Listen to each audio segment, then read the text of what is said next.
to the Pink Elephant, guys. I am Shanae. If this is your first time here, thank you so much for being here. And if you came back again, thank you so much for coming back. I love you so much for it. So, y'all, this is going to be a really good treat for both you and for me. Because you guys know I like to have really good conversation, meaningful conversations, and I love when I get to meet special women that are making an impact in their own way. So today we get to chat with none other than Shama Winston-Ford.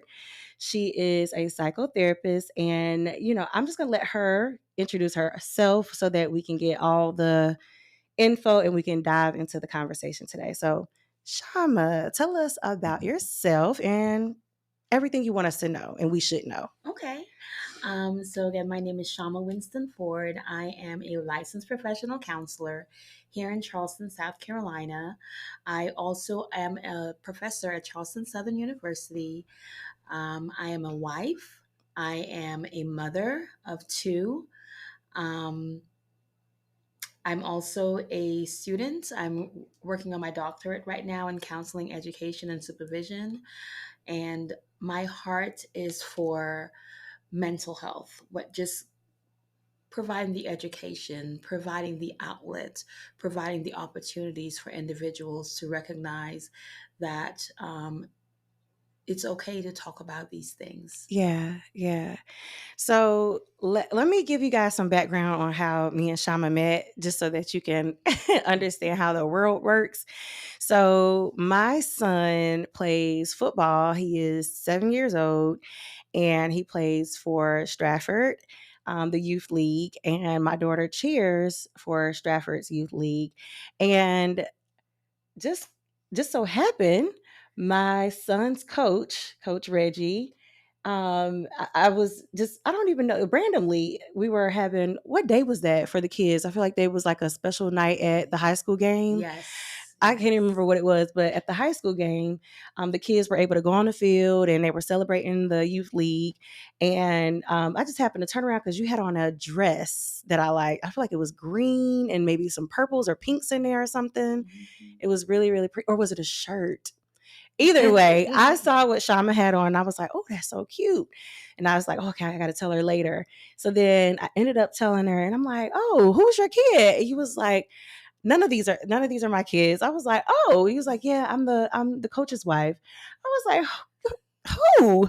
He's like, Coach Reggie. I was like, oh. I'm like, okay. I didn't even realize that you were Coach Reggie's wife. I'm thinking you had a kid out there. And it's funny because I had seen you before, but again, assuming that one of your kids was on the team, one of the U's. Mhm. And from there, we just kind of started talking. And you guys know, like, anytime I meet someone and they're into like mental health, therapy, all those things, immediately I'm like, oh, definitely, this is my person. I can talk about this all day. So we just ended up talking, and from there, just was like, oh yeah, I want to know more. Yeah. So Shama she has a really, really unique story. And I just found that in talking to you, it was like, I feel like I've known you for a while, and you had so much to that I think that a lot of women in particular could learn from and be inspired about, and like inspired by you. So Mhm. I just found that you are very easy to talk to, which is, I guess, makes sense as far as you being a counselor. Yeah. Like, I Yes. guess that's part of it. It is definitely a part of it. Yeah. Yeah. And so earlier, guys, I asked her, I was like, it must be easy for you to meet people. I just have she's easy to talk to. So I was asking her, like, is it easy for you to network? And of course, your answer was, Yep. Yes. It's I feel like because of my personality and even outside of being a therapist, because I've not always been a therapist, of course, but it's just like I don't know, I have this curious nature to want to talk to people, want to learn about people's narratives and stuff yeah, like that. So yeah. same, It same. could be something as simple as somebody's shirt Right. or a cute purse or a cute Yes. hat or even glasses. That's my Yes. biggest thing. And just connect that way. And Yeah. then you never know, from that one, oh, I love those shoes. You could end up being friends, having cocktails and things like that. You just never know. Exactly. And that's honestly one of the things that I've talked about, because I think a lot of the common misconception, I feel like when people see me like on social media, they're like, "Oh, Shanae, you can just talk on the camera, you can talk to anybody, it's like you're not even afraid." And it's not so much of, being afraid or anything like that, but I've learned that there's so much power in connecting with other people. So my thing is, why not talk to someone? Why not meet someone? Why not give the compliment to the woman that you see? Exactly. If you see her with some really cute glasses on and you notice them and you like them, tell her. So I've actually made that part of like something that I always do. If I see someone and they, for whatever reason, catch my eye, or I feel something, a connection with them, I'm going to speak or say, "Hey," or "I love your dress, I love your smile," whatever. And I just think that that goes a long way. It sure does. And to that point too, that's one of the things that I've been doing so much more intentionally this year. In addition to that, it's like whenever God puts someone on my heart, on my Hmm. mind, I have been intentional with right then and there sending them a text message. Yeah. You are on my mind today, and I just want to let you know that I'm praying for you. Yeah. I don't know what's going on in your life right now, but God put you on my heart, on my Hmm. mind for a reason. Yeah. And you'd be so amazed at the responses that I get Hmm. from that sometimes when I just follow where the Holy Spirit leads. Yes. Yeah. That's so good. I actually started doing that too. More so, just in trying to be obedient, like you were saying, like if the Holy Spirit puts it on your heart, and being obedient, because a lot of times I find that what used to scare me, I would be thinking of someone and then they'll text me, right? Hmm. Or somebody ran across my mind and then I got too busy and I forgot to text them, and then I'm like, man, I should have texted them. They had Hmm. this and this going on. And so, like, I started to understand, like, God has given me the gift of being able to connect with people for a reason. And you Exactly. never know, like, to your point, how people feel when they realize that someone's thinking about them. So, I think that that's beautiful. Okay, before we get too far off tangent, let's pull it back a little bit. So you told us that, you told us about you being a counselor. You introduced us. You're a mom. You're a wife. You're a friend to people. You are a sister. So I want to get a little bit of background about you, let everyone know kind of how you got into counseling anyway. Like, how did that even come about? And did you already know that you were supposed to be a counselor, or you had to kind of grow into that over the years? Great questions. So I am originally from the Caribbean. I was born and raised there, and moved to the States when I was 14. I lived in Maryland. I went to high school in Maryland, and then I transitioned down here to South Carolina, where I met my husband. As a child, I always wanted to be a police officer. Really? Yes. Why? I don't even You know. wanted to lock people up? What was the I fascination have behind it? no idea. But that was the thing. I wanted to be a police officer. Then, even in high school, I joined NJROTC for that whole purpose. Okay. Whole purpose. So I did that for my 4 years in high school, and then I was literally about to go into the Navy. That was Okay. that was my thing. And then I can't remember exactly what happened, but again, you have these thoughts about what you want to do, but then God Mm-hmm. has other plans. Say it. And so anyway, I moved down here to South Carolina. Um, I started at Charleston Southern University. When I started, I didn't know. Well, nope, let me back up. I started at Trident Technical College Okay. first, and I got my associates in science there. At that point, I still had no idea what I wanted to do. I Okay. really didn't. So then once I was done at Trident, I transferred to Charleston Southern. Um, and at that point, it was like, okay, I gotta choose something. I gotta choose something. I know I'm not gonna be no police officer. That's not happening. And so I have to choose something. So I just started researching, and at that point, my major was sociology when I Okay. first started. And then after my first year of talking to my advisors and talking to the professors and things like that, I settled on psychology. Again, have no idea exactly where I was going to go with it. My junior year, I had this thing that I was, okay, I'm going to be a psychiatrist.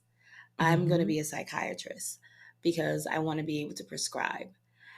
And then my senior year, I had the chance to volunteer um, at the, oh my gosh, the women's shelter. My mind just went completely blank on what it's called. It was the women's shelter in North Charleston. And it was through that experience that's what led me down the road to counseling. Because yes, there is a place for medication, Mhm. but the immediate impact that you can see Mhm. through therapy was life changing for me. Mm. Sitting in on those sessions with the therapist and watching those ladies, the lights come back on in their eyes. Mhm. There's no greater feeling. Wow. And so it was with that, I decided, I graduated with double major in psychology and sociology. And then I decided I wanted to go into clinical counseling. Okay. And so I went right in. I graduated that May, and then I started right back in August at CSU.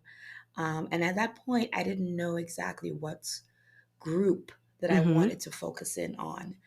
All I knew is I didn't want to have anything to do with kids. Okay. That's everybody. It was a running joke in our program. Like when they would talk about, like, oh yeah, I'm gonna go and get, yeah, no.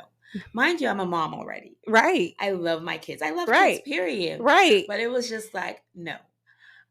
So anyway, going through my practicum experience at our discipleship and counseling center at our church, as well as here at Parkside, that gave me experience with a wide range Mhm. of individuals that had identity issues, anxiety, sexuality issues, and I felt like that was the best thing for me. Mhm. Because even though I integrate Christianity into my therapeutic sessions, I know that everyone that I come across, that everyone who sits across from me is not going to be a Christian like myself. Right. So I want to be able to meet them exactly where they are. Mhm. And I was really, I mean, that experience with those two completely different people group Mhm. was really what helped foster me into, like, you know what, I can see anyone. Yeah. I am willing to see anyone. And that fear of, like, it was, I feel like there was a fear of damaging kids, like I'm going to say the wrong thing to Mhm. them. Mhm. And I don't know, just God just gave me that confidence that I needed to recognize that he is the one who's gifted me with this. Right. So he's Mm. provided me with exactly what I need. And that fear that was holding me bound, that was limiting me. Mhm. Yeah, he has that. He has it. So right now in my practice, I see children as young as 8, Okay. and older adults as old as 70. My oldest client is 70. And I see individuals with a range of issues: anxiety, depression, bipolar, life transitions, grief, sexuality. Mhm. Yeah. Yeah. So it sounds like, because I mean, based on your personality, I feel like it was, I mean, obviously a really great choice for you to go into therapy. I think that Mhm. that's amazing. So, in your experience with working with women, um, I guess I want to know, like, was it one moment or one instance where you were like, this is where I'm supposed to be as far as like being a therapist, or was it just the experience as a whole? It was multiple experiences with women. Okay. I have always been that friend, that friend. Yeah. Um, calling whatever time.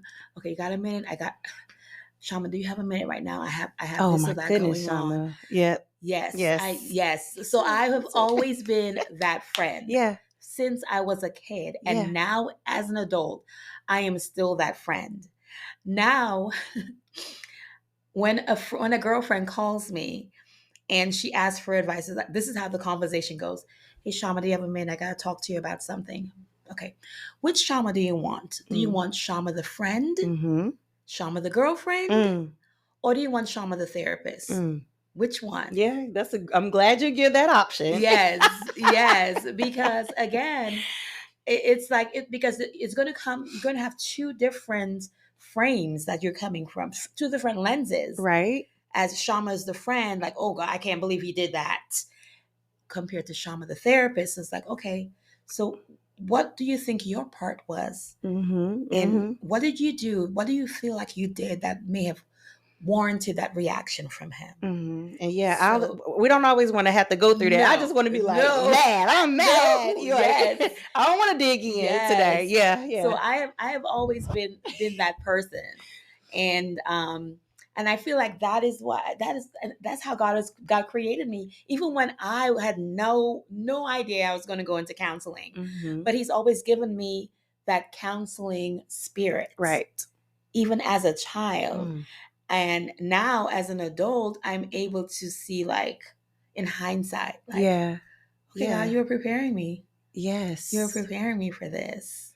Yeah. What is it like though? Okay, so I think a lot of people when you're that friend, right? When you're Mm-hmm. that go-to person, um, and before you learn that it is necessary to have Mm-hmm. boundaries, right? Yes. You kind of find yourself carrying other people's problems, Mm-hmm. or even just more so, maybe like even getting dumped on, right? Yes. So now that you are a counselor, like for work, how do you handle the weightiness of being a friend to others and also doing that for work, and then coming home Yes. and having a son who's in high school, and you're married, you have a husband who has his own burdens, and he Mm-hmm. has, how do you balance all of those things? And don't forget the one in college Oh, that calls and randomly. oh, well, see, then in that, Yes. and then also too, that's even more on you because Yes. he's not there in your home, so you have to be prayed up.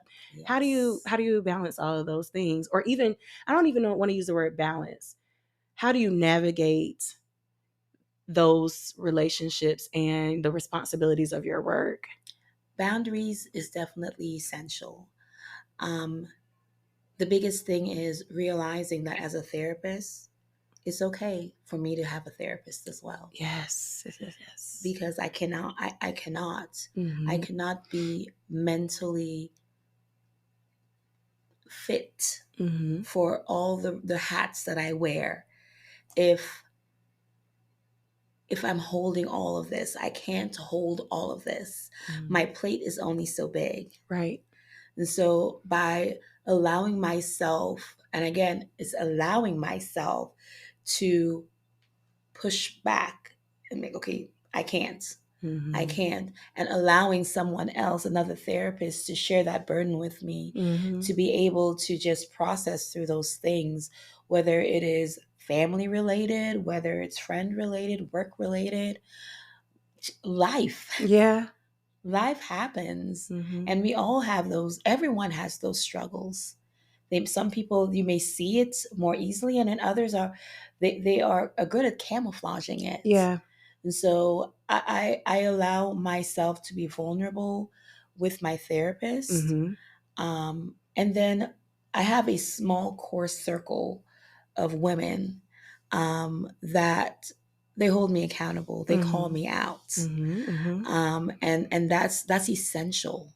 Having, because we were not meant to be alone. Right. We were meant to be in community. Yes. And having this sister group that holds me accountable, that lifts me up, that's willing to tell me those things that sometimes I don't want to hear Mm-hmm. because it's coming from a place of love, Mm-hmm. that is what helps keep me balanced as well. I'm glad you brought up the need for community. A lot. I've had this conversation several times on my platform in regards to the community of women, right? And so one of the things that I had to learn, because my passion is centered around women getting together, and like you, I've been that friend. I've been Mm-hmm. that friend who, like my friend was calling me a minute ago. I'm sure she had something that she was about to tell me. Mm-hmm. I've been that friend too, but so in me appreciating relationships with my friends and with women, I've naturally wanted women to get together Mm-hmm. and everybody have a good time and everybody pour into each other, and the realization that that has not always been easy. And I feel like a lot of times I think that women we haven't given each other enough grace, right? So we have Yes. had maybe bad instances or maybe some bad experiences through friendship, and it may have been in earlier years as we were navigating growing up and teenagers and growing up Mm-hmm. in 20s and things like that. And so those things maybe tarnished their idea around women in friendships and women in community. Mm-hmm. And I just feel like that's anytime I hear women say like, oh, I don't do women, or I can't have friends who are women, it grinds my gears. Same here. Same here. So how I look at it is hurt people hurt people. Right. That woman that says I don't know, I don't have no female friends. I Mm-hmm. don't do that. It's because she has been hurt. Mm-hmm. And because she has not dealt with that hurt, that is serving as a barrier in Mm-hmm. her life that prevents her from connecting to other women. Yes. And she's doing a disservice to herself. Much of a disservice because though I'm married, you're married. We I love my husband. You love your husband. You've been Mm-hmm. married how long? 19 years. 19 19, years, yes. guys. 19 Yes. years. I mean, that's significant time. You've been married 19 years. We love our husbands, but there are certain things that only friends can do. I use a funny example, like when I get dressed and I want to, or if I buy, like I might do a haul, like, and I might buy some stuff from different places and I want to Mm-hmm. try on my clothes. And so I'm trying on my clothes. I might go out there with my husband, like, okay, like, honey, look, like, what do you think about this dress?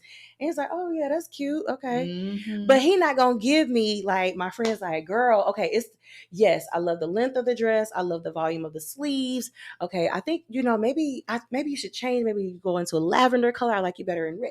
He not going to do all that. Nope. So I use that example about like style and fashion and how my husband responds to that. That's similar about like when I need to talk to my girlfriend about girlfriend things, or Mm-hmm. it could be, even, and I'm sure you can give more in-depth thought on this, but like there have been times where I am venting maybe to my Mm-hmm. husband. I might be just going down the list of all the things that I have on my to-do list, and his first reaction is to solve. Yes.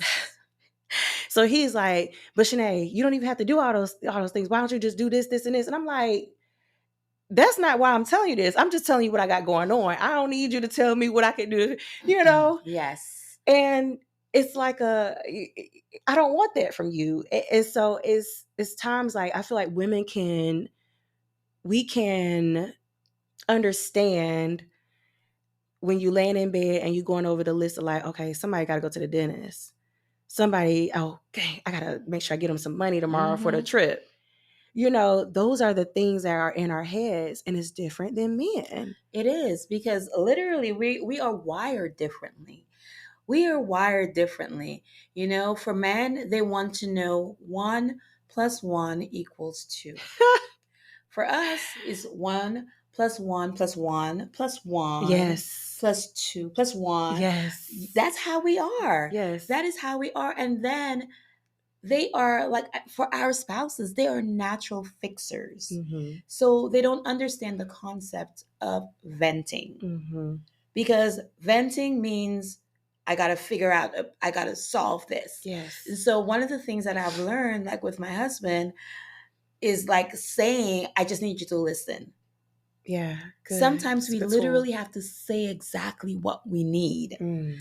Because even though we've been married for 19 years, sometimes, again, I'm venting, but then he's like, okay, well, all you got to do is this. Okay, thank you. Yes, right? All you gotta do Okay, all is you gotta do is this. But then, like a sister or a girlfriend. And I mean, literally, at one of my close girlfriends, Natalie, we'll be on the phone sometimes, like on her way to work and on my way to work, and we're on the phone just like yeah. venting for like 30 minutes, and before we know it, we're pulling up at work, and we're like, okay, I feel good now. Yeah. Yes, Yes. Yes. That's exact. And if you don't have that, if you don't have that safe space with a friend, with a girlfriend, you yes, are missing out. Like, ladies, hear me. You're missing out on the ability to be vulnerable. And I get it, yes. because it is very hard to find that core group, like you said, Mm-hmm. have a core group that is leading with love. Mm-hmm. Because a lot of times, in tough conversations or in tough situations, we want someone who is going to give us the they're going to say what they need to say, but they're still there and they're not judging you and criticizing you and holding you, hostage because you said one thing. Or Yes, so it is difficult sometimes to find that space or find those people, but they're there. Those people are there. yes. It can happen. So in that, I guess I want to ask you about navigating friendships with women now that you're into your career. You said you're pursuing your doctorate degree, and you are continuing to climb and grow, and even in your personal life you've gone through different things. What's been a lesson for you in terms of relationships with your friends? And this is where I'm going with that. A couple years ago, I found myself in a place of isolation, and I've Mm-hmm. talked about this a lot on my podcast. And it was a new space for me because I have always been a friend who had several different friend groups. Like, I've Mm-hmm. had my friends from high school, I had my friends from college, I had my friends from my sorority. I've had several different friend groups over the years. And then I found myself in isolation. And that was a moment that was difficult for me to navigate and to face the what I would call grieving process in friendships. Um, so what has been like, what has it been like for you being married, having children? I mean, I wanted the whole shebang, from marriage to having kids to going into a career to pursuing your doctorate to who you are now. Those years in friendship, what has that been like for you?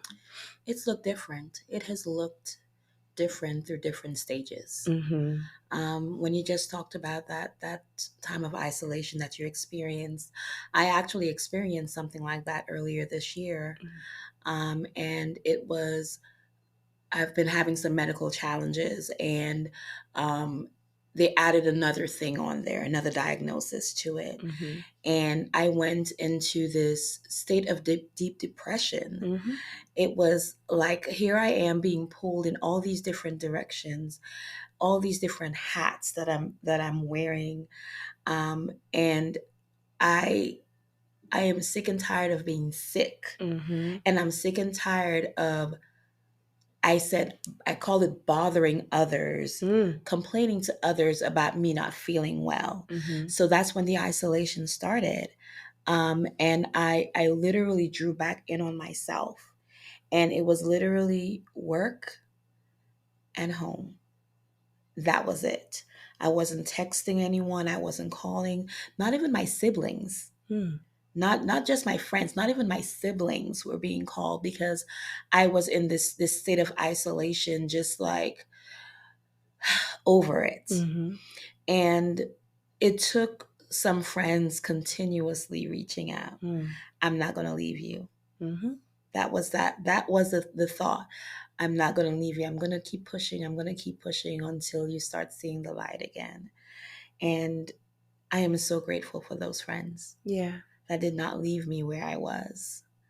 Um, when we go through different situations in life, we may go through this particular, we may go through a hard time with this friend, and then 10 years down the line, our friendship may not look the same with this person. Mm-hmm. You may be closer to somebody else. Mm-hmm. So one of the things that I've learned is that I still love the person. Like my best Mm-hmm. friend Shana, we've been best friends since high school. Mm-hmm. We can go like weeks without talking to each other. And then as soon as we get on that phone, hours long, we're catching up Yeah. right where we left off. Mm-hmm. I don't love her any less, Mm-hmm. even though our conversations, even though we're not talking as much as we used to. Mm-hmm. Because again, high school season of life Mm-hmm. looks completely different from the season of life that we're in right now. Mm-hmm. She's a single mom. She has 4 boys in Baltimore, and she's always on the move. And Mm-hmm. I'm always on the move here as well. And so recognizing too within those friendships that time changes, Mm-hmm. things changes. Mm-hmm. You have to be intentional with how you're still relating to that person. Mm-hmm. And then it may look different, but am I willing to like pour into it still? Right. So, because that is a really great point. I think for me, wait, before I even talk about my connection to that, when you were in isolation, would you Mhm. say it was self-inflicted? It was. Ah, It was self-inflicted. Um Not in hindsight now, I see it was almost like that Eeyore moment. yeah, yes, I've always been the Tigger. Oh, I okay, have always been a yeah, Tigger and a Pooh. yeah, I have never been an Eeyore. And during that time of self isolation, that was me. That yeah. was me. So, being that I was getting so my connection to that. So I was 25, I think, when I got engaged. And at that time, well, I had already had my daughter. I had my daughter when I was 21. So I was already a parent. So when I Mm-hmm. became a parent, obviously I grew up fast. Mm-hmm. But my friends, they weren't parents yet, and my friends were not engaged nor married yet. And so I think I had this I had this idea that, everything would remain the same when things were not the same, because my life Mm-hmm. was literally changing as I was going into being a wife. That's a whole different type of lifestyle, as Yes. well as commitment, as well as responsibility, than my friends who are in their 20s, and they're still out and about, they're single, Mm-hmm. they're having fun. And so in holding on to that, like trying to really hold on to and force fit the Mm-hmm. friendship, it kind of created more hurt, I think, for me, as opposed to acknowledging the fact that we are in different places. We can still chat here and there, but I started finding myself feeling like left out. They're going on trips. I'm like, dang, I'm at home with babies. Yes. I'm at home with babies. And Mm-hmm. I have to ask my husband, babe, can I, my friends going here. Do you mind if I go to Charlotte? And so not really understanding that life is about the evolution of yourself, and being able to embrace all that comes with it. Mm-hmm. That was, to me, now as I'm saying this, I'm thinking about it differently. Maybe that was the part where I feel was maybe I caused some pain on myself for trying to not, or I guess not being willing to adapt to the new, because I was Yes. so, like, I was scared to miss out on the old and the things that I knew at the time before I were married and things like that.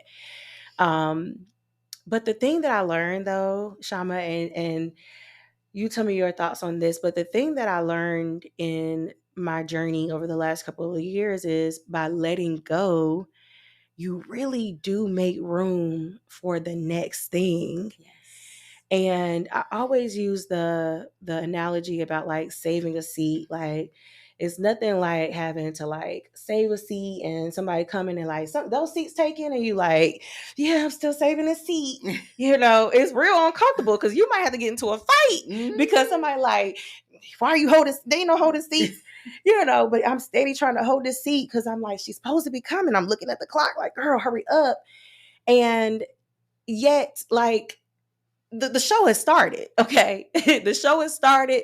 The movie is getting ready to start.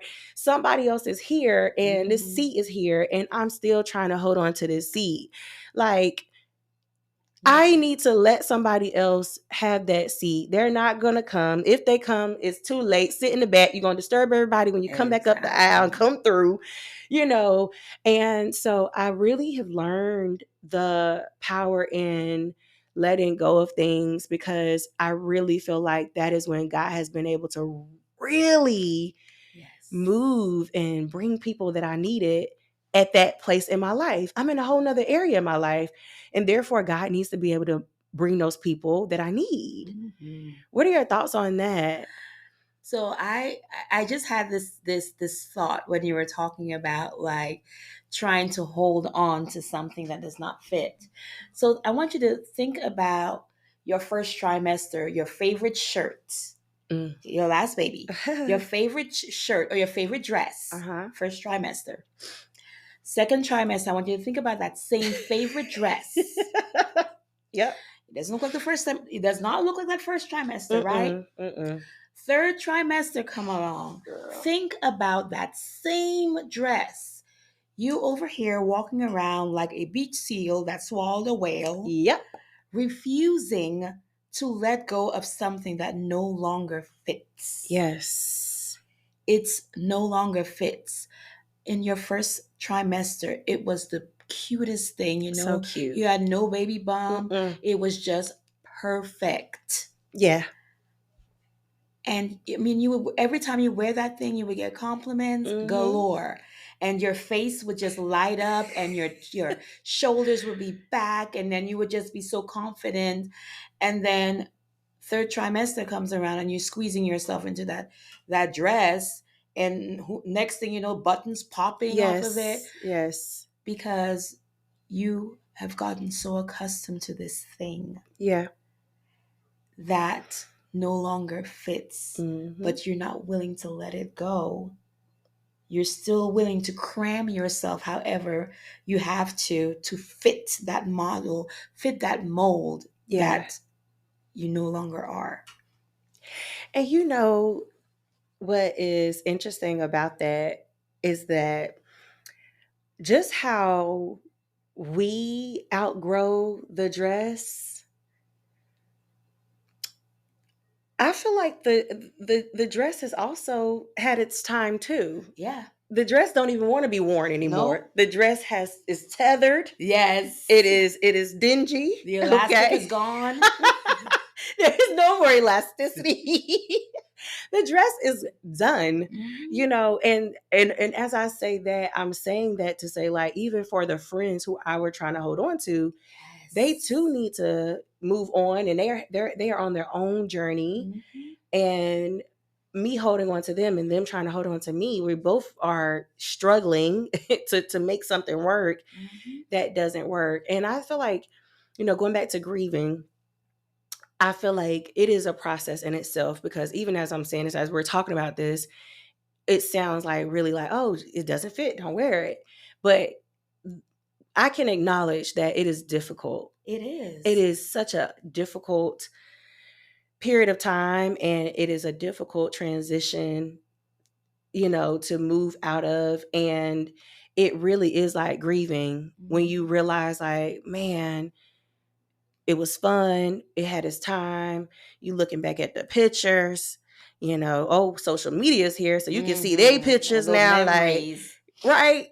And then now they at the beach with with the other friends, and you and I there. You like, so I can totally understand and relate to that grieving process of like letting go, and how difficult that process is. And I just feel like that for me was where I saw the depression and my Eeyore stage, because I have always been kind of similar, not necessarily the Tigger all the time, but I was definitely the Pooh, where it's like Mm-hmm. I kind of I connected my friends, I kept kind of everybody connected. I was the balance, I think, between a lot of my friends, but now I'm like feeling isolated, and so moving out of isolation, and when you kind of come out of that space, and even for you, your friends sticking with you and saying, we're going to be here, what was the transition like when you got out of that space, or how did you move out of that space, or are you still in that space and working to get out of it? Where are you at now? I have moved out of that space. One of the things that I recognize too is during that time, I had actually stopped seeing my therapist. Okay.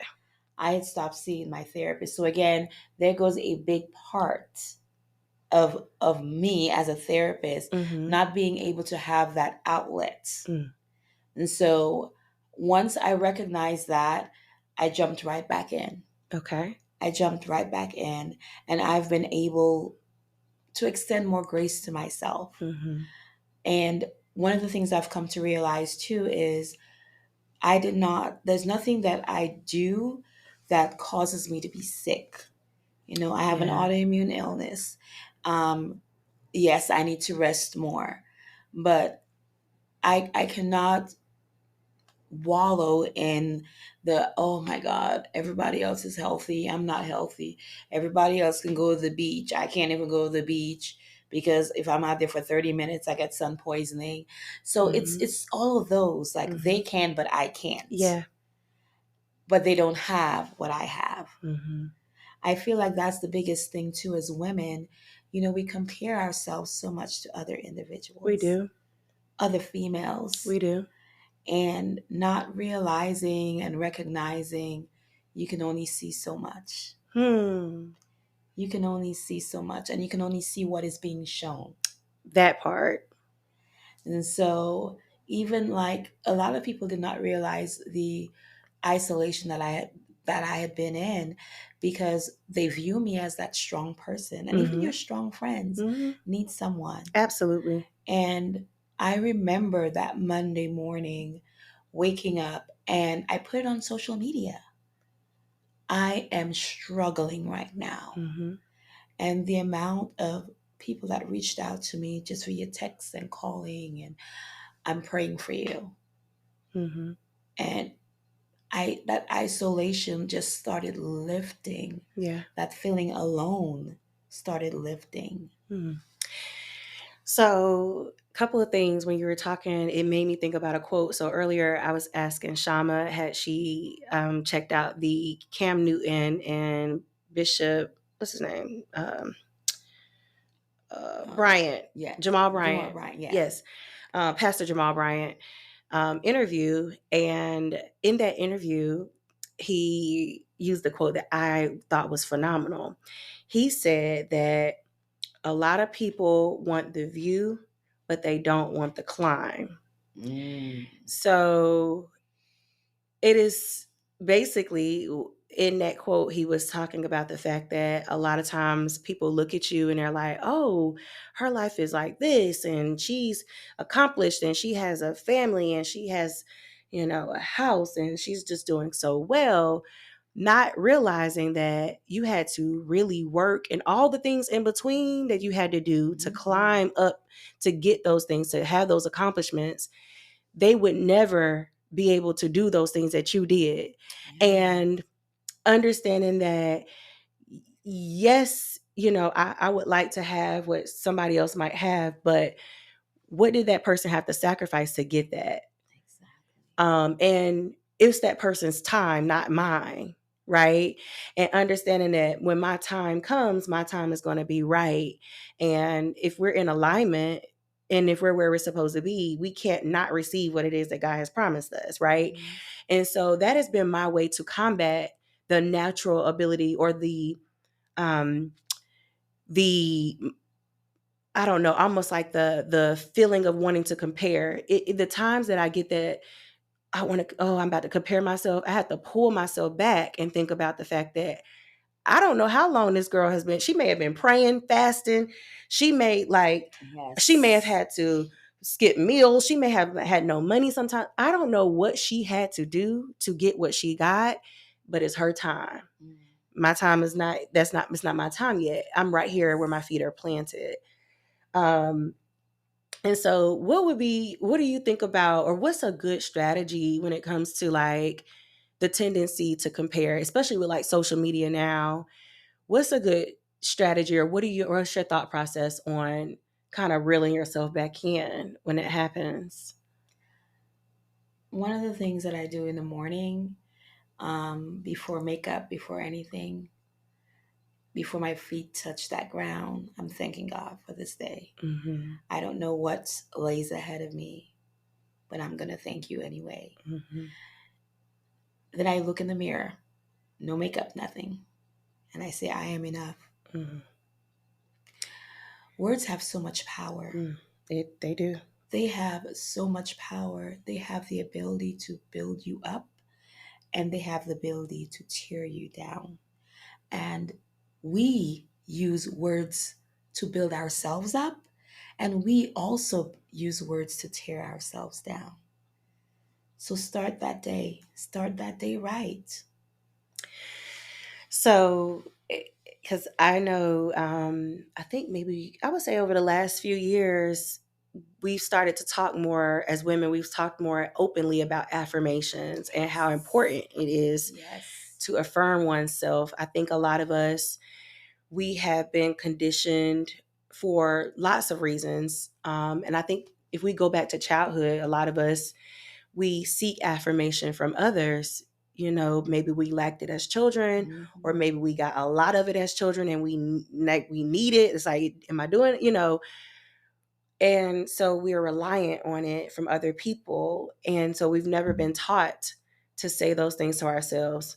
As a matter of fact, it can be uncomfortable Mm-hmm. for some to say affirming words or phrases to yourself, right? Or even look in the mirror. I Mm-hmm. think even for myself, I was saying this on social media, but I really was for real. Every now and then I might walk past the mirror and I catch myself and I go back and I'm like, "Ooh, you look good." Okay. And it's just like, you don't look at yourself enough. No. We don't look at ourselves in the mirror enough. Like, I don't think we do. Like, other than doing makeup, do you really like, and I'm asking this like to you guys hearing, listening to us, like, do you really go to your mirror to look at yourself, look within yourself, or are you like rushing to get out that mirror? Because if you're rushing to get out the mirror, it might be something there too that needs to be examined as far as why you can't see yourself, you know? Mm-hmm. And what might be hindering you from being able, because that I think contributes to the inability to be able to affirm oneself. Exactly. I have so many women that I'm seeing currently that struggle with saying, I am worthy.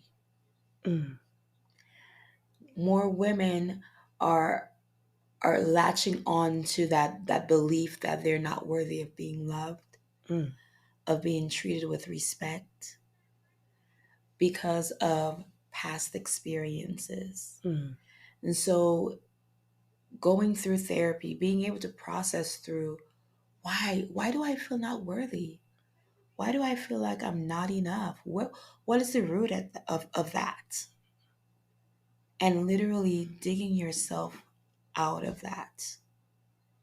And it takes time, and it takes consistently reminding yourself, because some days I don't feel like I'm enough. hmm And I would like to, I'll go out on a limb and say, as a Black woman, I think we've also been used to like carrying the weight. Yes. And so, like, anytime you might like, and I'm speaking from experience, that if I forget, like, oh dang, I was supposed to pack a lunch for my toddler, he's going on a field trip, I feel terrible because I'm like, how could I not remember that? But I have so many things going on. I'm thinking about a lot of things. I'm doing a lot of things. Even if you don't have children, you're still probably working. You're still Mm. responsible for a home. Maybe maybe you have a demanding career. Maybe you are taking care of a parent. It doesn't stop. And I think that that whole being enough thing, I think we put so much pressure on ourselves going back to what you were saying earlier, as far as like bothering people, right? Mm-hmm. So you and I are very similar in that, and I think maybe it's true for a lot of women, asking for help Yes. is or was difficult. Yes. There is this narrative that came out of slavery. The narrative is the strong black woman narrative. Mm-hmm. The strong black woman bears it all on her shoulders. The strong black woman is able to go out there into the cotton fields and pick cotton and then come home and take care of the home and then get a few hours of sleep and then do the same thing the next day. That's the strong black woman narrative. One of the things that I am hoping to work on for my dissertation is on that narrative and how generational trauma has impacted that African American woman to take on the persona of that strong black woman Mm-hmm. and how it limits her in so many ways. Okay. How do you feel like, okay, so I, because it's difficult for me, because I feel like I've learned so much because my mom was a single parent Mm-hmm. of three. And I feel like I learned a lot in seeing her be a single parent. But with that learning, those learnings weren't necessarily positive things either, right? So my thought process of like, I gotta do it. Like That's the word. The I is not. Listen, you may have an aunt, an uncle, friends around, but it's I. yeah. And then you honestly, Shama, it'd be like, I don't even feel comfortable if I don't do it. I Mm-hmm. need to. And it's a control thing too. Yes. And then if you dig a little bit deeper, it's a security thing, right? And then as I dig a little bit more deeper, it may have been an incident or a time that maybe I may have suppressed in my memory in childhood where maybe there was lack. And now I navigate my life as if I still lack. Exactly. And like guys, like just think about when you are literally going through your life in day to day, you're doing day to day tasks with the mindset of fear, because ultimately it's fear, right? Mm-hmm.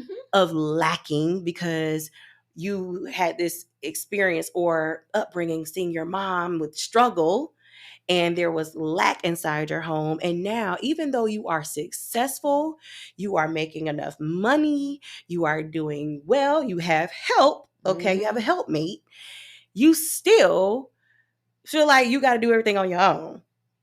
It is unhealthy. It is. It is unhealthy and it does not serve you. And it did not serve me. It did not serve me in being that way. But I'll be honest, when you've done things like that, for so long, or if you've had that certain mentality for so long, you have to really unlearn a lot of behavior. Yes. Yes. It takes 21 days to form a new habit. 21 days to form a new habit. Um, Intentionality. Mm. That's what it comes down to, intentionality. Change takes time. Change takes time, and we are not a patient people. Oh no. Oh We are not, that is a no. foreign concept, Oh, patience right there. what? And it's like we want that's why fast food is so popular. We Yes. want what we wanted, and when we want it is now. And if it's too long, I need to see the manager because why Yes. is this taking Yes, too these long? French fries. I've been waiting in this line for 5 minutes for these medium French fries from McDonald's. What's the problem? Right. But yet you want them to be hot and fresh, Exactly. but you don't want to wait. It's the instant gratification that I think a lot of us need. But I really think, like, in terms of peeling back the layers, which is why I'm a huge advocate for therapy. I think there are certain things that you can't get to the root of without Mhm. having someone guide you through a thought process that you would not otherwise be able to really dive into. Mhm. And then honestly, the connections that are made in therapy, because I don't have, I didn't go to school to learn about how the brain works or how we suppress or all those things. So having a therapist is so important to be able to move past where you are, because you have to kind of go back, guys. You got to revisit some things Yes. in order to like really climb out of that space that you're in. So I do want to encourage you, if you listening, that if you don't have a therapist, I think you should consider having one, and understand that, because for me, therapy will always be a part of my life. Like I'll always have a therapist, even if I'm not on a plan at that time. I want to have a therapist that I can always go back to, because even when things are good, you want to be able to kind of like, let's lay it all out. Let's figure out, how did I get here, and walk through like, this is growth for me. And you want to have a person that you can do that with. So if you do not have a therapist, I highly encourage you to get a therapist. We're going into 2025. There are a lot of things that I think a lot of us want to be better about, or we want to leave behind, or even heal from, in order to be our best selves and in order to be better friends. So you need a therapist. So, and since we've been talking about friendships, and we've been talking about friendships with women, um, I have to say that the grace part, right? Because you mentioned grace earlier, giving yourself grace. Mhm. Um, would you say that by you going to therapy, and even now you're a therapist, but by you being in therapy and learning the things about you and whatever you may have experienced in childhood, has that helped you give other people grace? Oh yes. Oh yes, for sure. Um, so to go back to the strong black woman narrative, one of the biggest things that I struggled with that strong black woman narrative that I carried, was the word rest. Hmm. Because the strong black woman does not rest. Very true. You don't rest. Rest is equals to laziness. Yes. And so, one of the things that I have come to realize and recognize through this process of being in therapy and as a therapy is the need for rest. Hmm. Um, I was talking to a girlfriend a couple of days ago about like changing the perspective on rest. I mean, I was fighting this. You tell me to rest, it's like you're cursing at me. Mm. Literally, that's how I felt about it. And I was telling a girlfriend the other day, I'm starting to think of rest like like a warfare, Mm. you know? Rest is my warfare. Mm. Rest is my ability to stop, rejuvenate. Yeah. Rest gives you power. Mm. I have been able in this season of rest. I mean, resting, when I say rest, I'm talking about not just that physical rest, but that emotional rest as well. Because I've been able to rest, I've been able to be a better friend, Mm-hmm. be a better wife, be a better mother. Mm-hmm. Because that going, Mm. so much gets lost when you're going. So again, allowing myself to rest, I'm able to come back with more power. Yeah.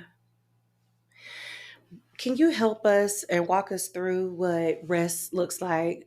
And for the woman who struggles with resting, what's a good starting point for her? That's a great question. The first thing that you need to recognize is rest does not mean laziness. Mm-hmm. Because there's this misconception that if you sit down, if there are dishes in the sink, or if the bathroom needs to be cleaned, or if dinner needs to be fixed, all these things need to be done, but you're sitting down. Mm-hmm. There may not be anybody else in the room with you, Mm-hmm. but you're telling yourself, if I sit down, that's laziness. Right. So it's that concept that it's okay to stop. Mm-hmm. And rest looks different to everyone. Rest could mean, for me, we have my husband got me this recliner when I was pregnant. Um, and that's my spot. Yeah. Okay. Listen, my best friend, the heating pad and my recliner, and then I put on my lavender candle and I just sit. Yeah. Sometimes I have some jazz music playing in the background, or I have some mandisa or something playing in the background, Mm. but that's it. I may look over to my left and there's a load of laundry that needs to be put in the washing machine. But guess what?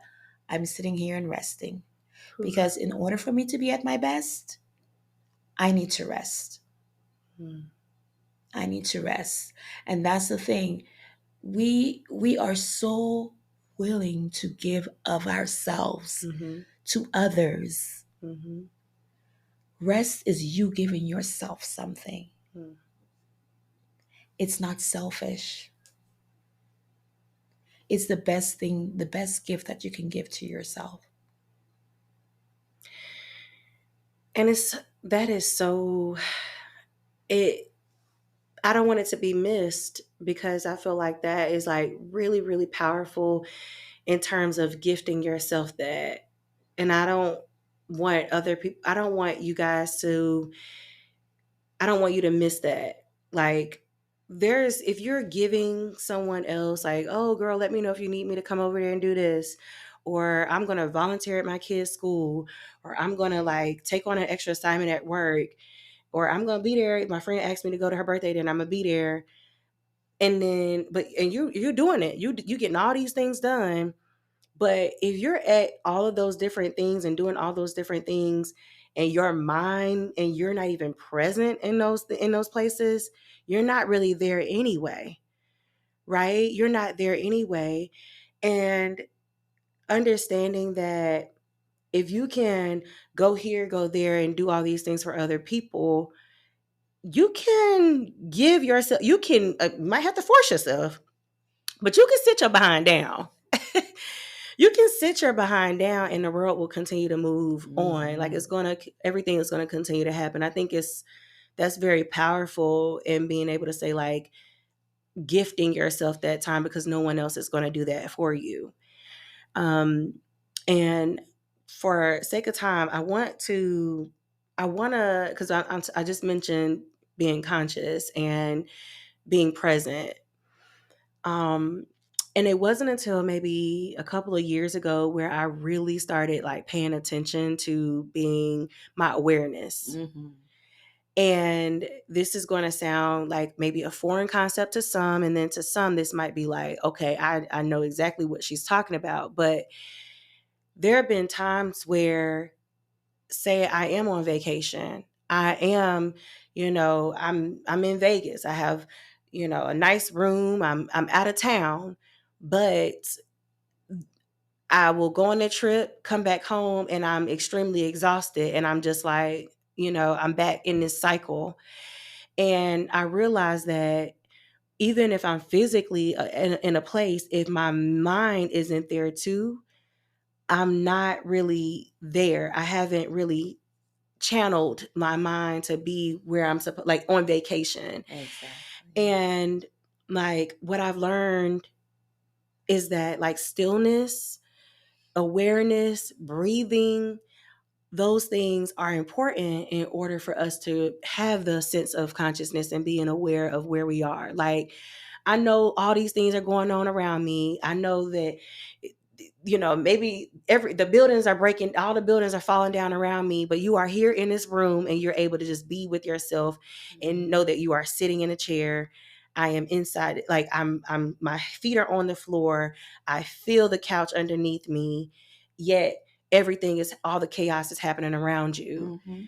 And being able to find power to do that is where I learned that that's where the sweet spot is, because our lives are going to always be chaotic. Yeah. Things are always going to happen. But like bringing yourself to stillness, like you said, the rest, another step to rest is going to be able to be where your feet are planted. Yes. I remember you told me that sometimes for lunch you'll leave out of your building and you'll go to the park. Yes.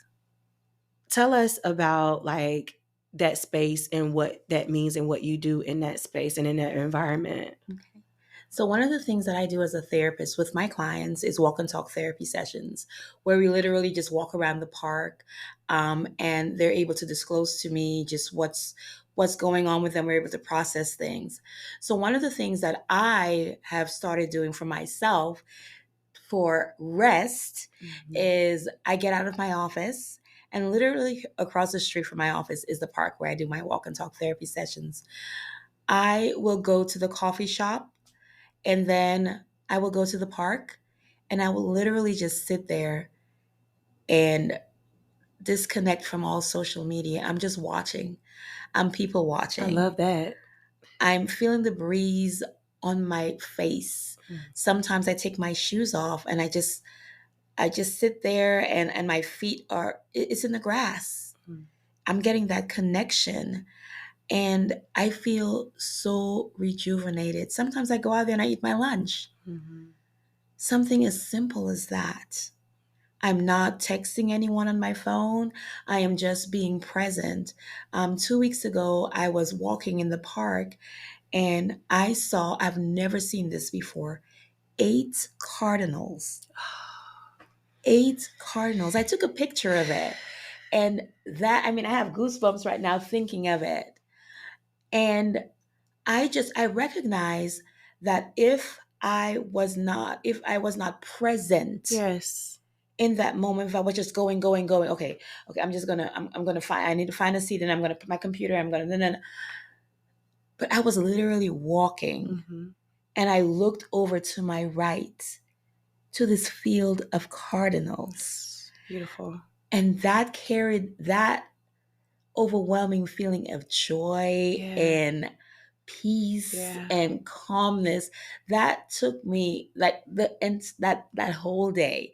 Everybody I came in contact with, I'm like, oh my God, I saw the most amazing thing. But it's in that slowing down.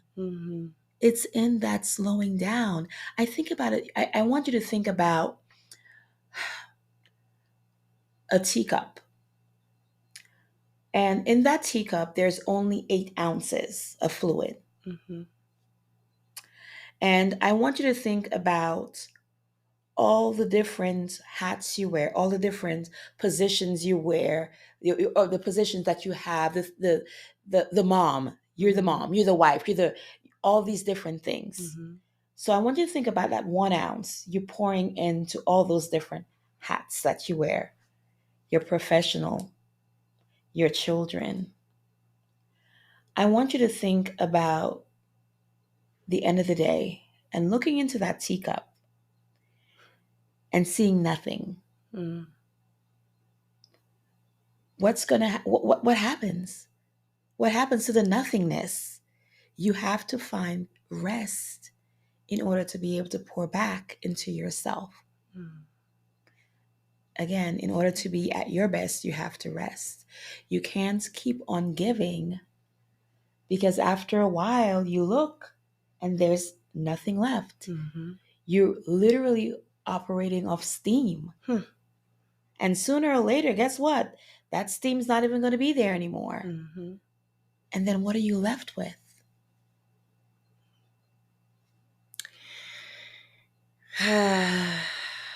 Y'all, this is a good reminder because I know like everyone is in different places in their lives. I realize everyone is like, life is a journey. And so everyone may be in different places and spaces right now. But for homework, I want you all to figure out where that rest is for you. What does rest look like? And again, Shama just made a good point. Like, it could be different for everyone, but what can be the one thing that you implement into your day that's for you and not for anyone else? If you say something and it benefits someone else, then that's not the thing. It needs to be something that's solely for you and only you. If your kids are involved, that doesn't count. If your husband is involved, it doesn't count.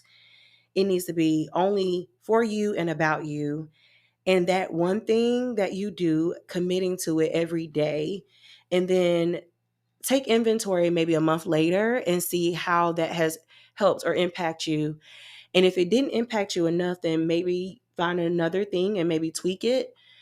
And if nothing else, find a therapist that you can connect with and you can talk to in order to be your best self. I think we all are striving to be our best selves in life. And so, in that, there are certain things that you're going to have to continue to do. I like to call it practicing, that you're going to have to continue to do as you journey through life.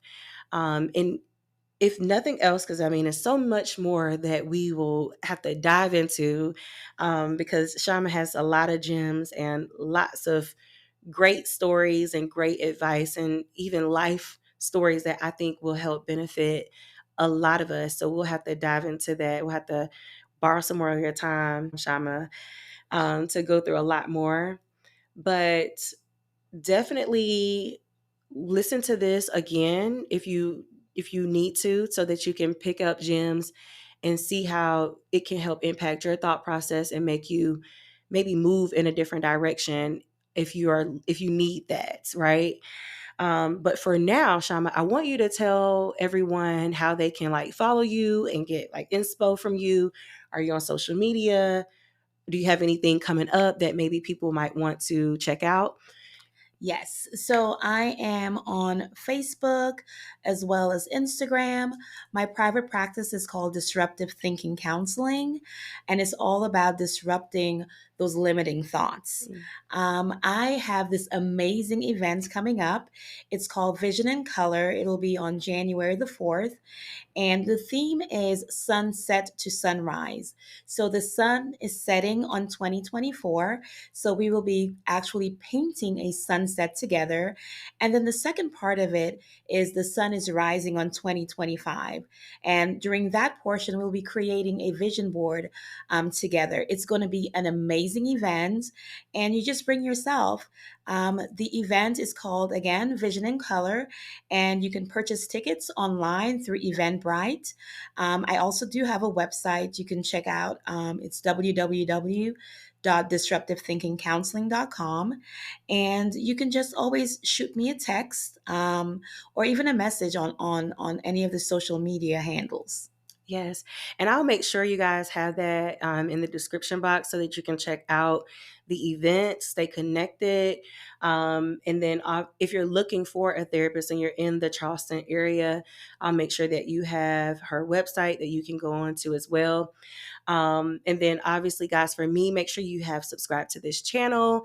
If you haven't already, be sure you are following me on all my social media accounts. You can find me on Instagram and on TikTok at the pink elephant _ by Shanae.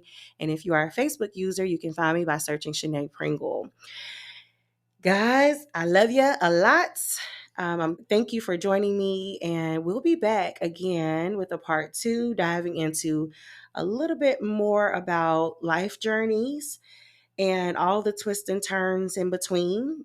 Because though Shama is who Shama is in her profession, Shama still has her own story. And I think it's a powerful one that we all can benefit from hearing. And so, yeah, we'll have to do that again. So thank you so much, Shama, for Thank this you. I really enjoyed this. great conversation, great nuggets and gems. But until next time, we will talk to you later. Bye, y'all. Bye. Awesome. Oh my gosh, you are gifted. You are gifted. I mean, this message